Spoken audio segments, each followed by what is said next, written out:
हा व्हिडिओ तेव्हाचा आहे जेव्हा पारसे कुटुंब तीर्थयात्रेकरिता घरून निघत होते. मात्र नियतीला काही वेगळंच घडवायचं होतं. भक्तिभावाने तीर्थयात्रेला निघालेल्या कामठीतील पारसे कुटुंबावर राजस्थानमध्ये भीषण अपघाताचा काळाने घाला घातला. डिडवाना येथील सालासर चौराजवळ तवेरा कार आणि पिकअप वाहनात झालेल्या जोरदार धडकेत एकाच कुटुंबातील 3 जणांचा मृत्यू झाला असून 7 जण गंभीर जखमी झाले आहेत. या दुर्दैवी घटनेमुळे कामठी शहरासह वारिसपुरा परिसरात शोककळा पसरली आहे. मिळालेल्या माहितीनुसार कामठीतील वारिसपुरा येथील पारसे कुटुंब गेल्या शनिवारी 10 दिवसांच्या उत्तर भारत तीर्थयात्रेसाठी तवेरा कारने निघाले होते. प्रवासादरम्यान त्यांनी प्रथम उज्जैन येथे महाकालेश्वराचे दर्शन घेतले. त्यानंतर राजस्थानमधील प्रसिद्ध खाटू श्याम बाबाचे दर्शन करून हे कुटुंब पुढील प्रवासासाठी निघाले होते.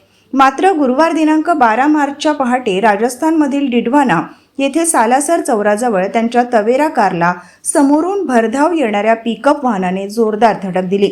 धडक इतकी भीषण होती की तवेरा कारचा अक्षरशः चक्काचूर झाला. या अपघातात कारमधील सर्व प्रवासी गंभीर जखमी झाले.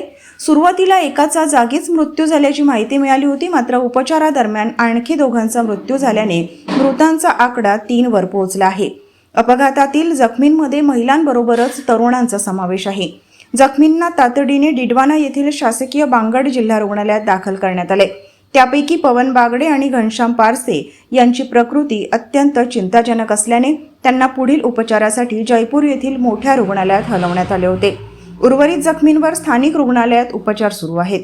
या अपघातात महादेव पारसे वय 60, कांता महादेव पारसे वय 50, घनश्याम पारसे वय 23 यांचा मृत्यू झाला आहे. तर जखमी झालेल्यांमध्ये तुषार पारसे वय 25, पवन बागडे वय 21, कुमारी पूनम पारसे वय 20, आराधना पारसे वय 23, पायल पारसे वय 21, पल्लवी पारसे वय 20 तसेच चालक मनोज चिंदमवारी वय 35 यांचा समावेश आहे. या दुर्घटनेची माहिती कामठीत पोहोचताच वारिसपुरा परिसरात हळहळ व्यक्त होत आहे. स्थानिक प्रशासन आणि पोलिसांकडून अपघाताचा पुढील तपास सुरू आहे.